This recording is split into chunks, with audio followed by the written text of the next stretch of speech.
É com alegria, gente. Mais uma vez eu trago aqui a palavra, algo que Deus ministrou no meu coração, vem moendo, né? Toda vez que a gente ministra a palavra, Deus mexe com a gente primeiro, trata a gente, né? Bom, mas a gente está vindo nesses dias, são 13 ministrações falando sobre fé, e hoje eu vou também dar continuidade, né? Que eu não vou me atrever, não vou me atrever a mudar o roteiro, né? Eu também vou falar sobre fé também, né? E o tema que eu coloquei, eu fiquei até em dúvida. Talvez os irmãos me ajudem no final. Né? Eu coloquei o Romário vai colocar lá logo.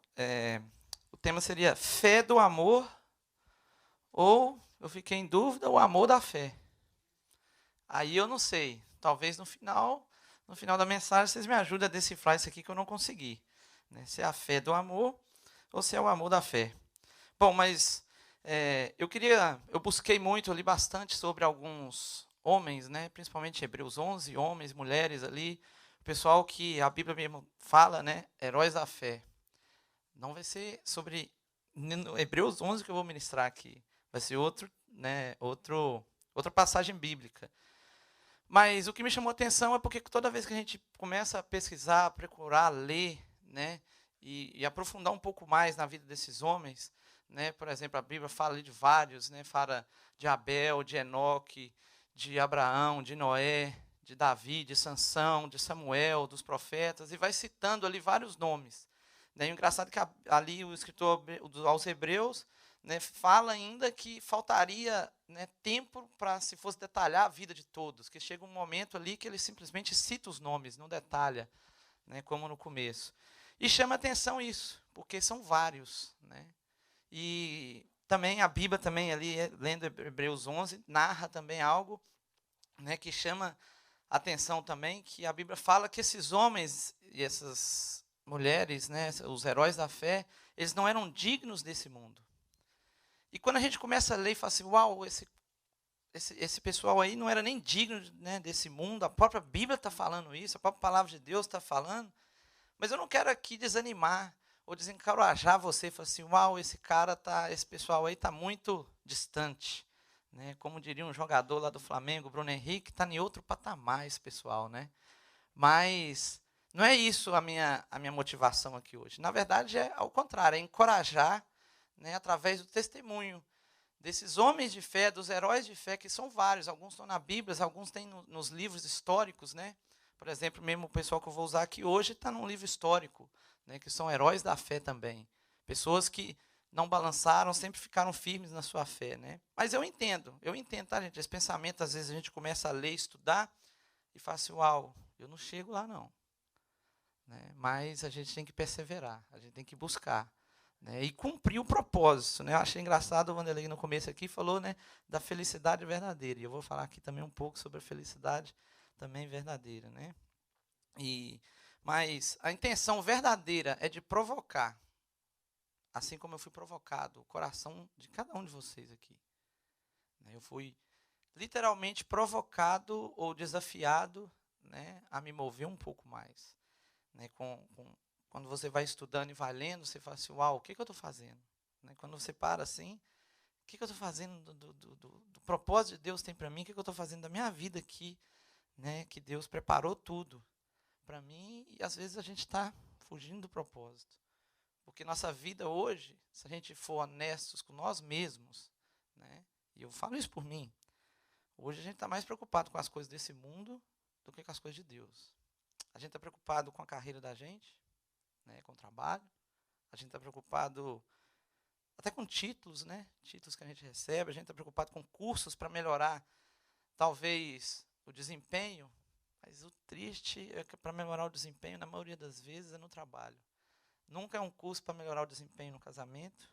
Nunca é um curso para desenvolver ou melhorar, né, o desempenho, talvez, com os filhos, na criação dos filhos.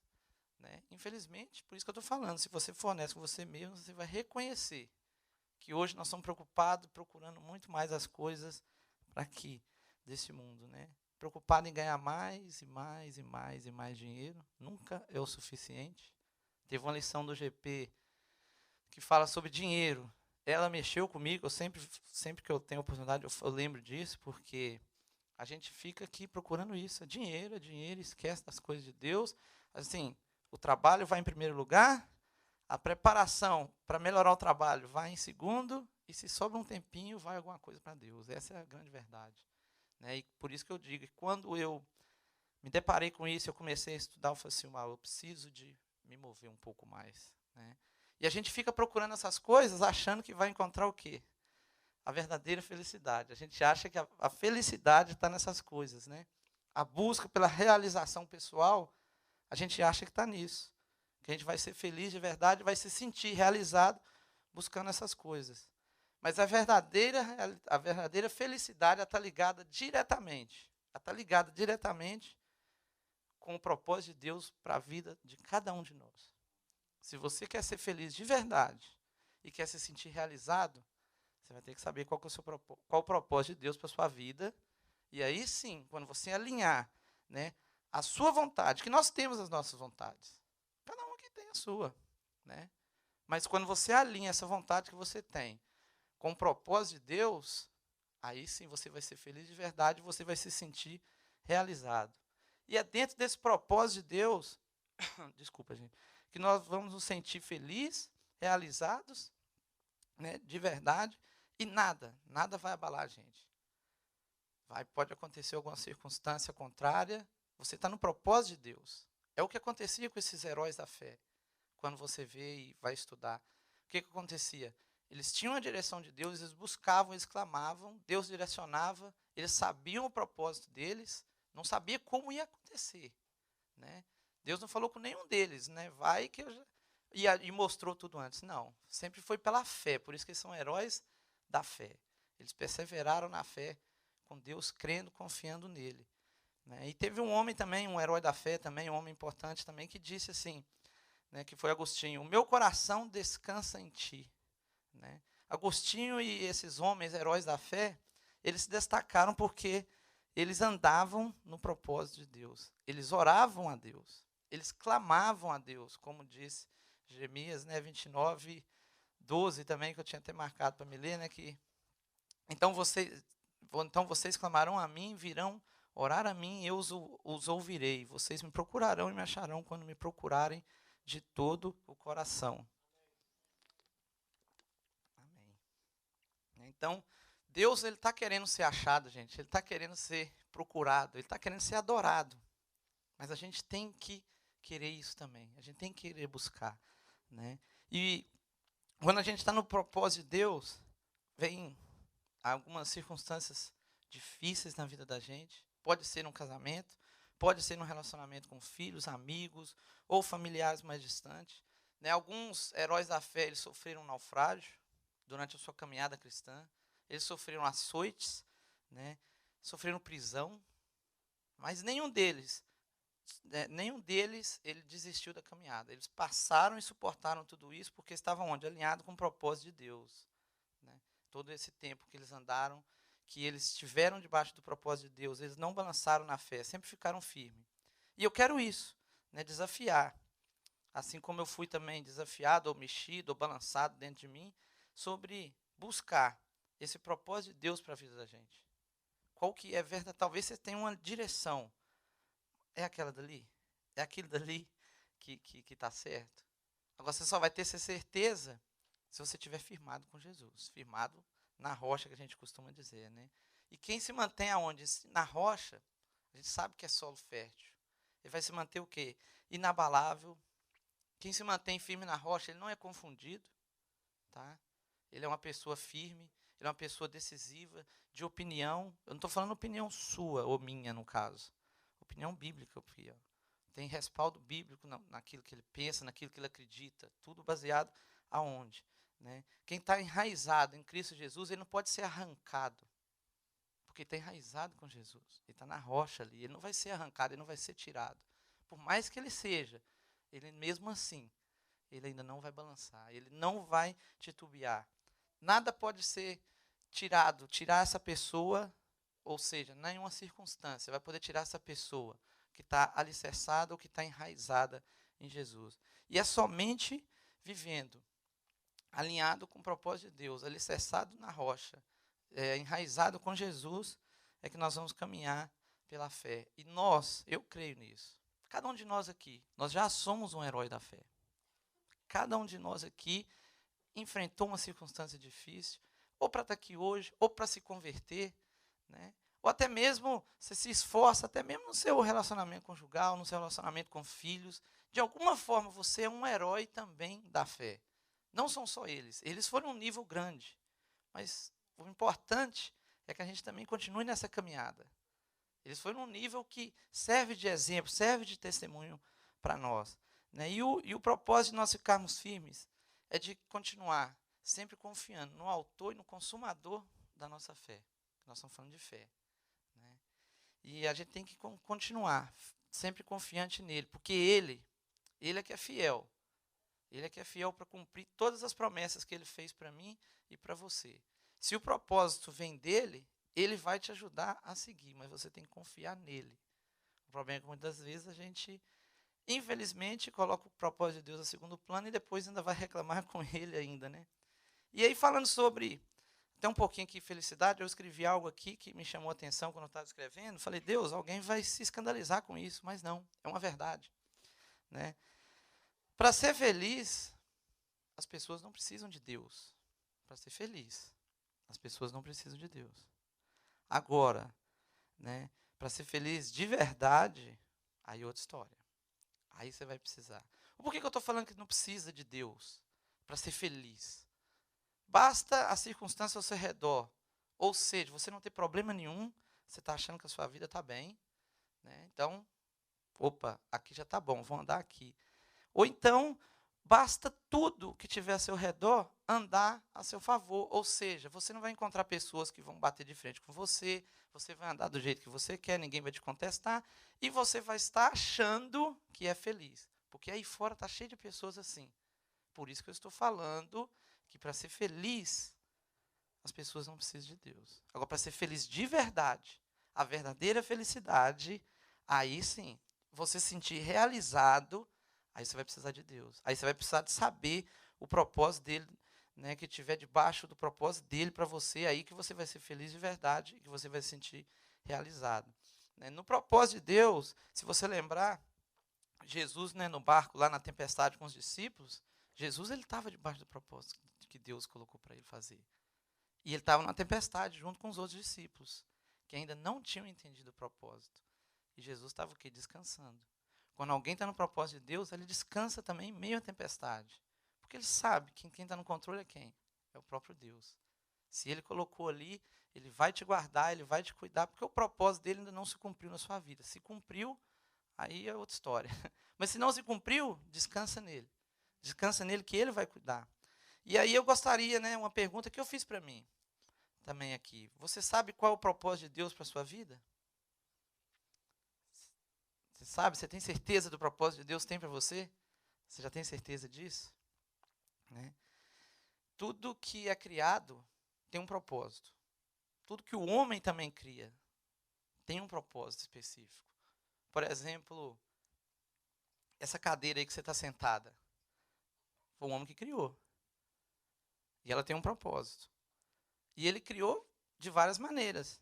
Tem umas que são grandes, tem umas que são pequenininhas, outras são médias, tem de madeira, tem de ferro, né? Tem de plástico. Tem umas que tem almofada, outras já não tem. Tem umas que são confortáveis, outras não são. Mas todas elas têm um propósito, seguem o mesmo propósito. E o homem criou uma cadeira, né? E ele também deu nome para ela. E ele colocou o propósito dela é esse. Deus também ele criou eu e você, né? E agora ele também tem um propósito para você. E você tem que descobrir qual que é esse propósito. Por isso que Jeremias 29, 12 fala, busca ele, vai clamar a ele, ore a ele, que ele vai te falar. É ele que vai te falar. Não é o seu líder de GP, não é o seu pastor, mas essas pessoas podem te ajudar a descobrir o seu propósito, tá? Mas não quer dizer que é elas que vão falar com você. É Deus que vai falar com você, é Ele que vai confirmar. Algumas pessoas podem ter uma tendência para o lado pastoral, ou para o lado de aconselhamento, ou para o lado para trabalhar em certas áreas com criança. Talvez o pastor ele vai te direcionar. Fala assim, olha, você leva jeito para essa área, vai buscar de Deus. Isso é o principal, sempre buscar de Deus para você descobrir, né, o seu propósito, né? E quando você for buscar a Deus, eu coloquei 3 coisinhas aqui, rapidinho. Tá? Quando você for buscar a Deus, a primeira coisa que você vai fazer com Deus, você vai pedir a Deus para que você entre na agenda dele. Não é você pedir a Deus para ele entrar na sua agenda. Porque quando Deus entra na sua agenda, ele vai ter que fazer o que você quer. Mas quando você entra na agenda dele, aí é você que vai fazer o que ele quer. E esse que tem que ser o nosso caminhar com ele. Né? Nós temos que fazer o que ele quer, não o que a gente quer. Na verdade, a gente acha que Deus vem aqui, agora o Senhor vai andar comigo, mas eu que vou guiando. E não é assim. Né? E também não queira contar os seus planos para ele, na intenção de que ele venha realizar os seus planos. Escute os planos que ele tem para você. Escute o que ele tem para você, deixe ele te apresentar. E se enquadrar com os seus, e se puder dar um ajuste, benção. Se não, segue os planos dele. Os planos dele, os pensamentos dele a respeito meu e seu, são muito maiores do que a gente pensa. Então, entrega isso na mão dele, quando você for orar e buscar o seu propósito. Né? E também que eu e você, a gente deixa ele guiar a minha e a sua vida. Muitas das vezes a gente não deixa. Muitas das vezes a gente pega a rédea, né, toma conta, mas ele é que vai nos guiar. Né, como o salmista diz, ele é que vai nos levar, né, por águas tranquilas, né, e por pastos verdejantes. Ele é que vai nos levar lá. Não é a gente que vai levar ele lá, não. É ele que tem tudo preparado, sabe o caminho. Então que a gente entrega isso, né, na mão dele e saiba entender que é nós que vamos entrar na agenda de Deus, que os planos deles é que vão fazer diferença na nossa vida e que também ele é que vai guiar a minha e a sua vida. Amém, gente? E eu gostaria então de ler aqui 1 Coríntios, se puder abrir. Romário, você conseguiu? 1 Coríntios 13, de 1 ao 13. Nós vamos ler todo o capítulo de 13 de Coríntios. Né? E daqui nós vamos tirar 2 lições aqui, que tem a ver lá com os heróis da fé. E aí, aproveitar também que quem não leu nenhum capítulo da Bíblia hoje, nós vamos ler um inteiro aqui hoje, então. Você já pode falar, hoje eu li, Deus, um capítulo da Bíblia. Amém? Todo mundo tem aí? 1 Coríntios 13, de 1 ao 13, diz assim a palavra de Deus: ainda que eu fale a língua dos homens e dos anjos, se não tiver amor, serei como um sino que ressoa ou como um prato que retine. E aqui eu quero abrir só um parênteses rapidinho, né? Isso significa aqui que, ainda que você fale em línguas mais que todo mundo, você fala sozinho, fala em grupo, em oração, em louvor, em adoração, ainda que você fale em línguas mais que todos, se não tiver amor, isso não vai servir de nada. Isso é a palavra de Deus que está falando. Né? E o problema do falar em línguas é que muitas das vezes ele é confundido com a pessoa que ela é muito espiritual.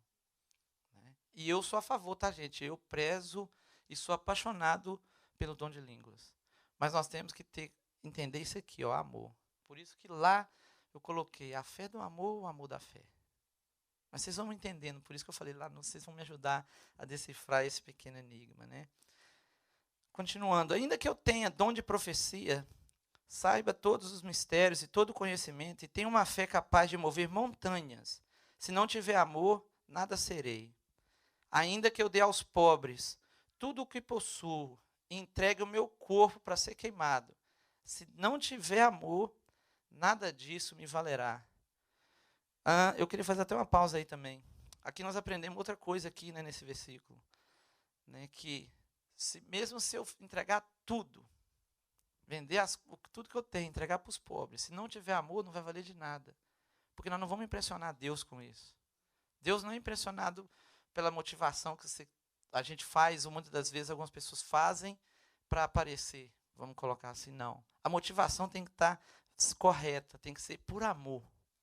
A motivação sua que você está fazendo tem que ser por amor. Aí sim, se você vender tudo, entregar aos pobres, porque você ama aqueles pobres, ou ama a Deus, porque Porque a gente tem que amar a Deus primeiro e depois o nosso próximo. Como é que a gente vai amar o próximo se a gente não ama a Deus? Vai ser difícil. A gente fala que ama a Deus, como a gente cantou ali, te amarei, Senhor meu Deus. Será que a gente ama mesmo quando a gente canta?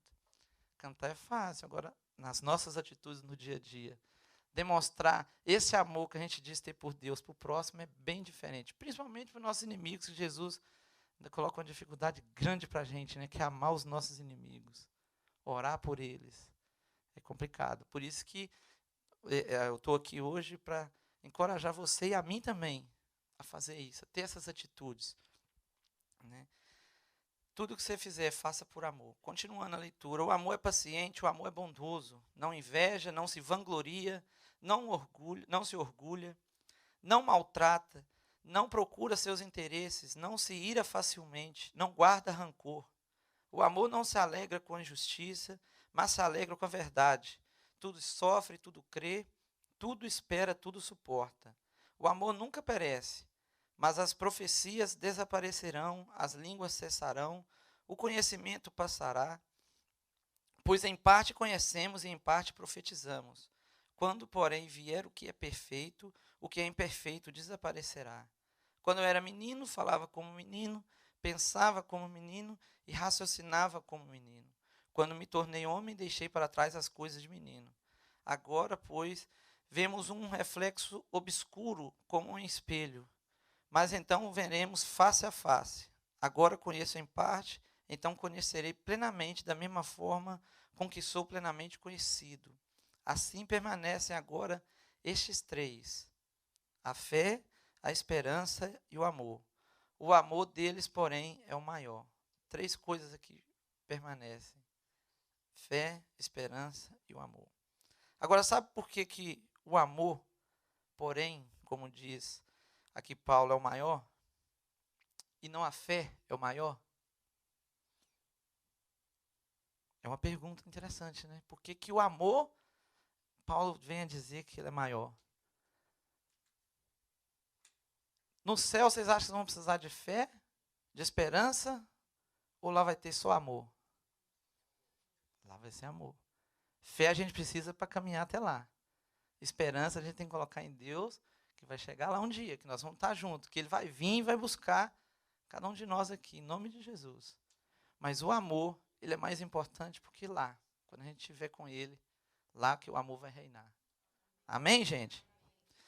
E eu gostaria, né, de ilustrar, como eu disse, eu pesquisando e lendo, né, sobre um grupo de homens, na verdade, e mulheres também, né, que foram heróis da fé. Eles não estão na Bíblia. Né, porque, até mesmo porque ocorreu alguns anos depois, né, da ressurreição de Jesus. E esses cristãos, eles viveram lá no ano de 165 e no ano também de 251 depois de Cristo, né? E a história chama esses cristãos de cristãos galileus. E eu fiquei comovido, mexido com a história, o que eles fizeram, né? Esse grupo de cristãos galileus, que assim diz a história, porque eles não têm nome. Essas pessoas, esse grupo de pessoas não tem nome específico, como a Bíblia relata alguns nomes ali, né? Mas eles foram grupos que a gente vai aprender aqui, que foi importante e deixaram um testemunho gigante para a gente. Não só para nós hoje, mas para toda a igreja no decorrer dos anos, né? E eles enfrentaram duas epidemias em Roma. Esse grupo ele se destacou no ano de 165, porque foi a primeira epidemia que teve, né, em Roma. A história diz que possivelmente foi uma epidemia de varíola, né, e a história também fala que nessa epidemia, né, supostamente o imperador Marco Aurélio morreu por causa dessa epidemia. E a segunda epidemia no ano de 251 também, mas foi uma epidemia de sarampo. Essa foi bem mais agressiva do que a primeira de varíola. Eu lendo, eu vi que parece que a de varíola morria mais ou menos 2.000 pessoas por dia. E a de sarampo morria mais ou menos 5.000 pessoas por dia.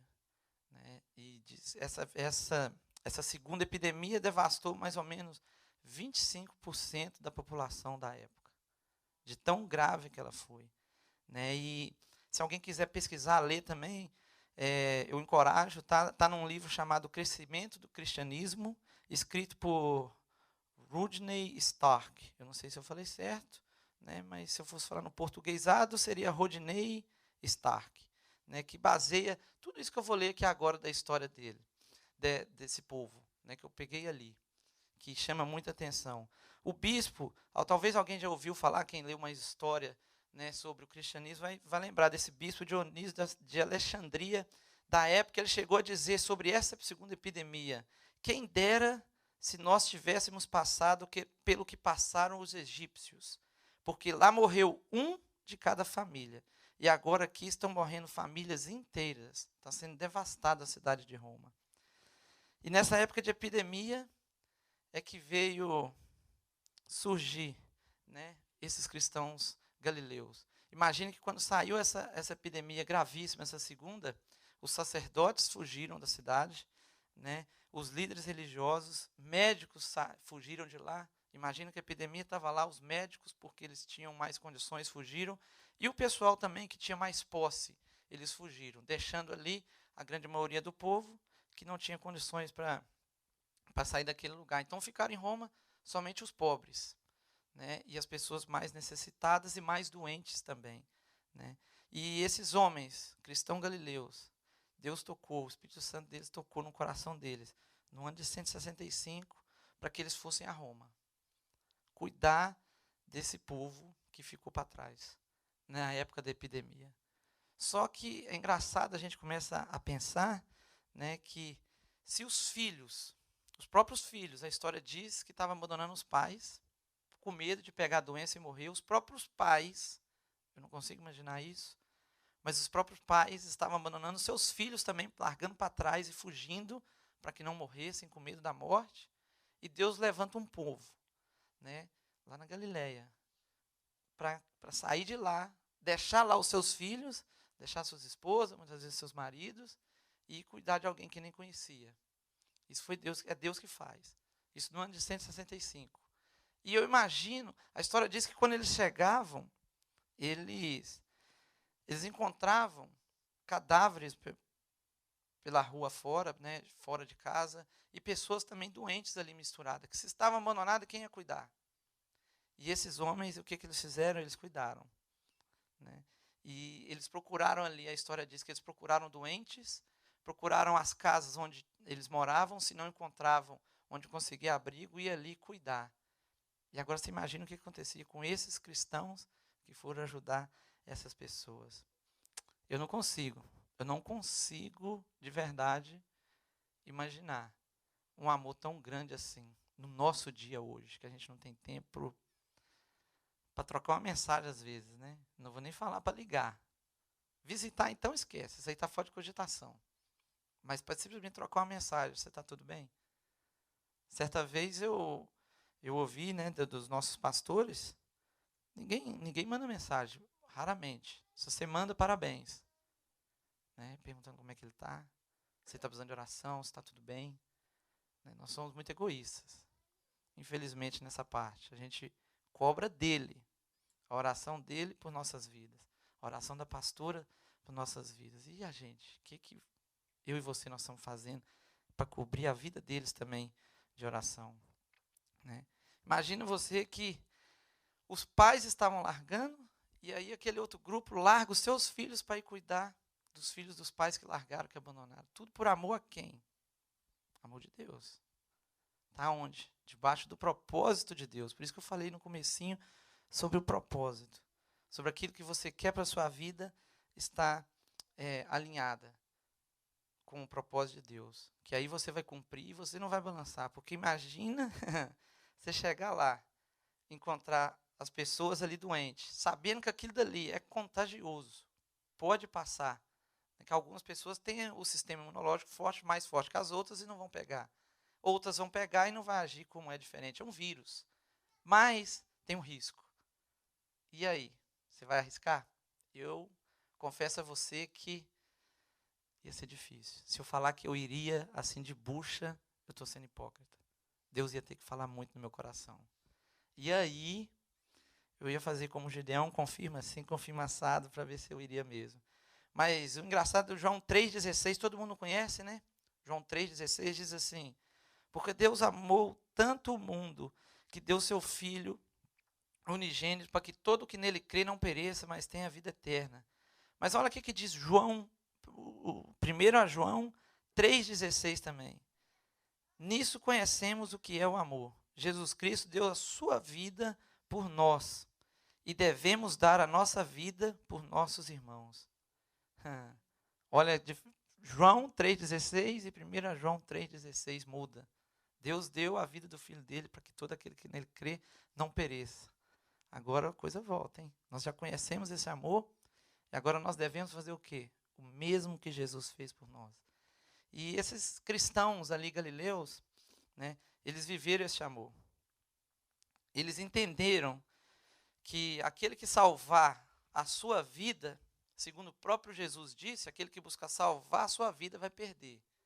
Mas aquele que perder a sua vida, mostrando amor a ele, porque isso é demonstração de amor a Jesus.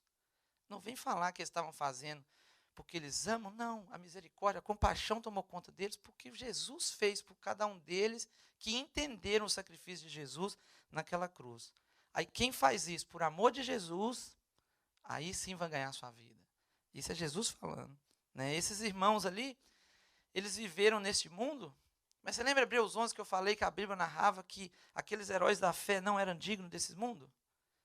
Esses cristãos aqui galileus também, eles não eram dignos desse mundo não, gente. Eles já deviam estar com Deus. Deus devia fazer coisas igual fez com Enoque, né? Vem aqui, já vem para perto de mim. Né?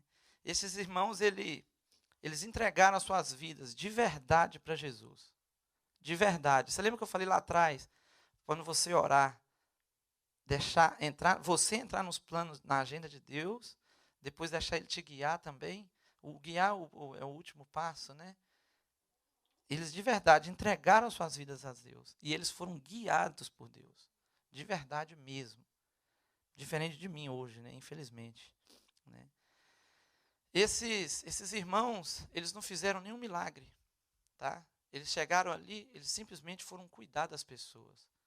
Eles não fizeram nenhum milagre naquele lugar. A história não narra eles orando e o Espírito Santo descendo e o pessoal falando em língua. A história não narra eles orando, pedindo cura e as pessoas sendo curadas, não narra nada disso. Mas a história narra eles demonstrando o amor que eles receberam por aquele povo. Né? E a história também narra que depois desse povo ali, depois dos cristãos galileus passar em Roma, o cristianismo cresceu de forma...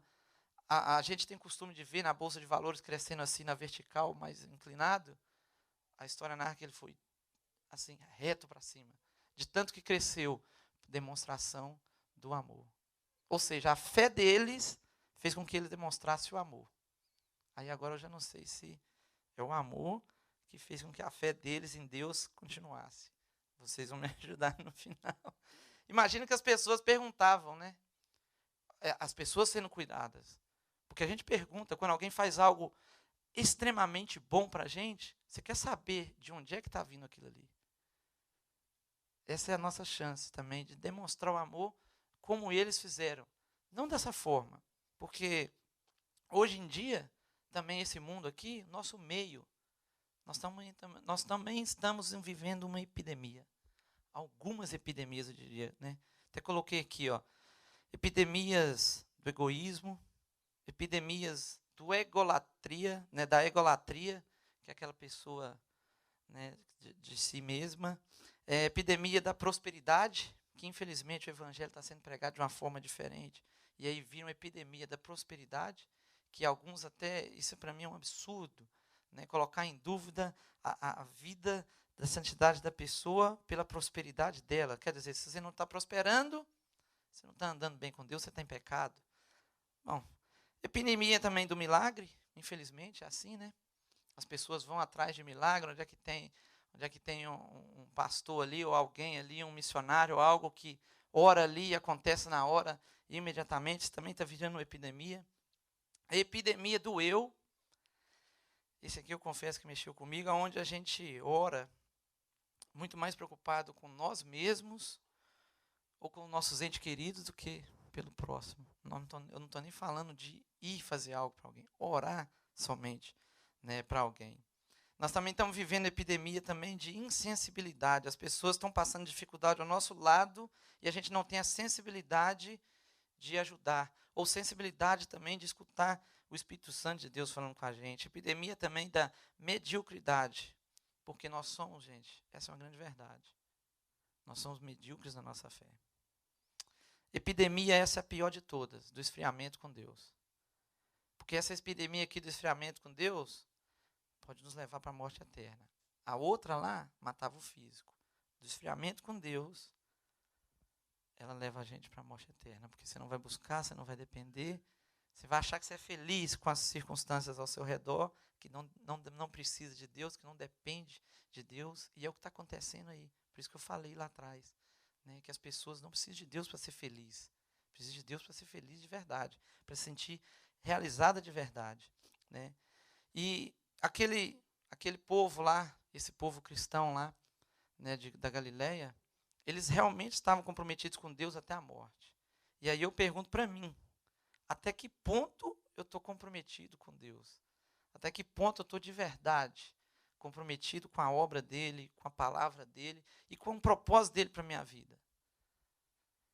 Eu me pergunto isso, porque Deus tem dado umas chacoalhadas assim comigo e quando é Deus, acalma, mas aí a nossa carne, como eu falei, às vezes a gente deixa Deus guiar e às vezes a gente toma a rédea, mas Deus vai guiar. Não só a mim, eu creio que Deus vai guiar cada um aqui a descobrir o seu propósito e a caminhar nele, porque essa vai ser a sua verdadeira realização, a sua verdadeira felicidade vai estar aí. Né? Talvez não fosse isso que você queria escutar hoje, tudo isso aqui que eu falei, algumas coisas confrontando, porque eu fui confrontado, mas foi o que Deus deu direção. Né? E eu tenho aqui uma foto. Você conseguiu, Romário, a foto? Coloca a primeira fazendo um favor, né? Eu pesquisei, procurei alguma foto com sarampo, e eu passei por Romário.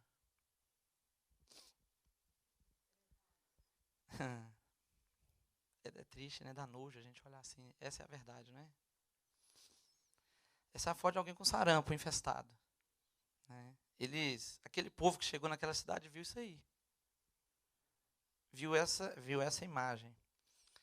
Agora, fala a verdade, você olhando assim, dá vontade de virar o rosto e sair, né? Passar direto.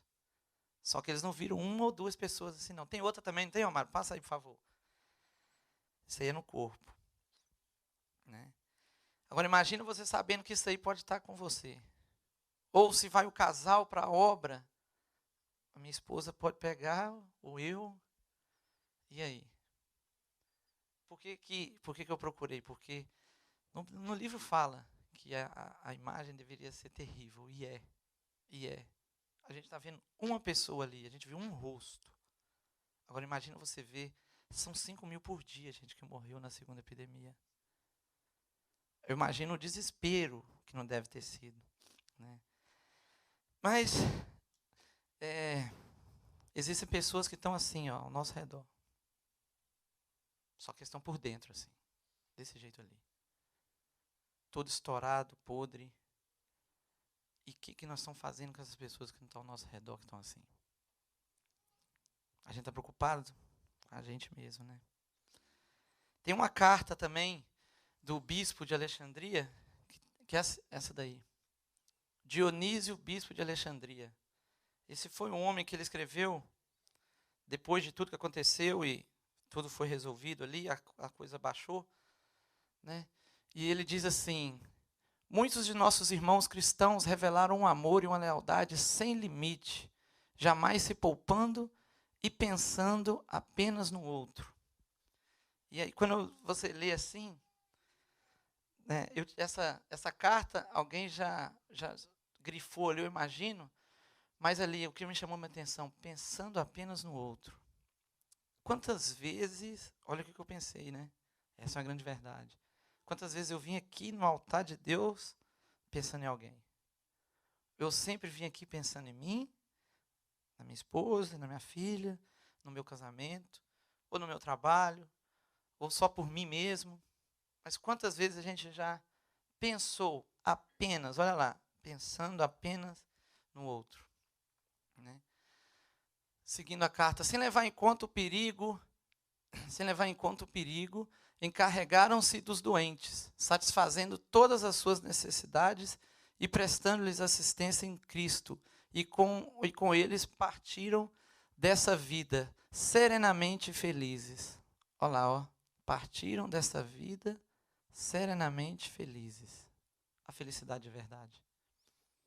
Eles pegavam a doença, né, que a carta do bispo está falando. Eles pegaram a doença também, morriam, mas estavam morrendo felizes. Porque a verdadeira felicidade está onde? Está no propósito de Deus. Eles estavam cumprindo o propósito de Deus. Mas eles não se importavam com o que estava acontecendo com eles. Porque estavam fazendo o que Deus pediu eles para fazer.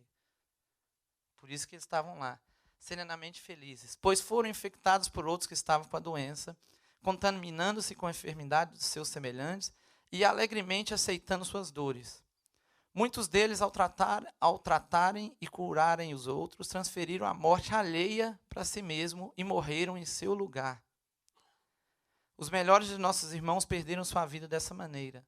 Grande quantidade de presbíteros, diáconos e leigos conquistando alta condecoração, de sorte que a morte nessa forma, o resultado de grande piedade e sólida fé, parece de todos os modos equivalente ao martírio.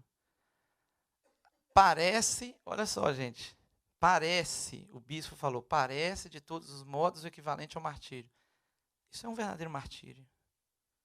Você está indo por amor a Jesus, ajudar alguém, você não sabe se você vai voltar. E se você pega aquela doença, vocês viram as fotos, o final dela. Mas ela não estava preocupada com isso. Eles também foram heróis da fé. Eles também entregaram as suas vidas, se mantiveram firmes também no propósito de Deus. Né? E essa geração nossa, né, essa geração nossa, ela está assim porque nós fomos, a verdade é essa. Nós estamos sendo também ainda uma geração mimada. Uma geração que não pode confrontar. Não pode. Né? Porque você não pode falar mais do pecado, porque senão você corre o risco de perder pessoas, pessoas vão ficar com raiva. A pessoa pode estar em pecado, se você confronta ela também com amor, tá, gente? E dentro da palavra, ela pode ficar com raiva de você, não te dá razão, e aí acontece aquela coisinha, alguns junta grupinhos, né? Isso é muito normal no nosso meio também, não só lá fora, mas na igreja também, né? Junta grupinhos de querendo apoio das pessoas. Querendo, olha, aconteceu isso comigo e tudo, e você passa a sua versão e a pessoa acaba te apoiando, e isso também gera uma epidemia dentro da igreja também. Acaba contaminando o quê? A igreja também. Por quê? Nós estamos o quê? Mimado. Se vai fazer um momento de oração aqui na madrugada, não pode. Não pode, mas se for para vir numa festa, a gente vai rindo, vai fácil. Infelizmente. E eu não estou falando aqui tirando o meu eu da reta. Não, eu também sou assim.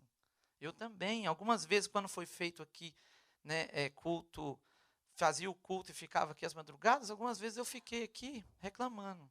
Glória a Deus que eu fiquei, porque Deus trabalhou demais, agiu. Né? Reunião da liderança, algumas vai ficar o domingo inteiro. A gente reclama, né? Um domingo para Deus no mês. Só tiveram 3, eu acho, esse ano. E a gente reclama. Vou perder o meu domingo. Vai perder, você está ganhando. Bobo somos nós de pensar assim. Bobo fui eu que pensei assim, glória a Deus que eu vim ainda. Que Deus agiu, né? E que Jesus ele venha crescer dentro de mim e dentro de cada um de nós aqui. Para que o propósito dele venha a ser revelado e que a glória dele também se revele. Como se revelou através daqueles irmãos lá e venha revelar através da nossa vida. Eu não estou falando aqui o pessoal fazer missão suicida, não. Eu estou falando aqui, como eu disse, está cheio de pessoas com uma epidemia, com uma doença interior, precisando de cura, e às vezes a gente está com a solução do lado e não pode, e não faz nada. Não é que não pode, não faz. Né? Tem uma terceira carta também, Cipriano também, bispo de Cartago, Quando as pessoas se achavam reunidas, antes de tudo, ele ia, as instava sobre os benefícios da misericórdia. Acrescentava então que não há nada mais digno de nota do que simplesmente ser solícito com o nosso próprio povo, dispensando-lhes as devidas atenções de amor. Mas aquele que deve tornar-se perfeito deve fazer alguma coisa mais do que os pagãos ou publicanos, o qual, superando o mal com o bem e praticando uma misericordiosa bondade como a de Deus, deve amar igualmente seus inimigos. Desse modo, o bem era feito a todos os homens, e não só aos irmãos da fé. Ou seja, aquele povo não estava ajudando só os irmãos da fé, mas a todos ali, nessa carta, segundo esse bispo também. Isso é pessoas da época, são bispos, pessoas que viveram a época da epidemia, e eu abro um aspas assim, se eles eram alguém de posse, eles estavam assistindo de longe, tá? Mas eles estavam narrando, eles também ficaram surpresos, e eles escrevem essas cartas, narrando o que estava acontecendo, né? E Mateus 25, 35, isso foi o que esses homens disseram. Mateus 5, 25, de 35 ao 40, dá para colocar aí, Romário? Mateus de 25, de 35 ao 40, essas são palavras de Jesus. Pois eu tive fome e vocês me deram de comer. Tive sede e vocês me deram de beber. Fui estrangeiro e vocês me acolheram. Necessitei de roupas e vocês me vestiram. Estive enfermo e vocês cuidaram de mim. Estive preso e vocês me visitaram. Então os justos lhes responderão: Senhor, quando te vimos com fome, te demos de comer, ou com sede, te demos de beber? Quando te vimos como estrangeiro e te acolhemos, ou necessitado de roupa e te vestimos? Quando te vimos enfermo ou preso e fomos te visitar? E o rei responderá: digo a verdade, o que vocês fizeram a algum dos meus menores irmãos, a mim o fizeram.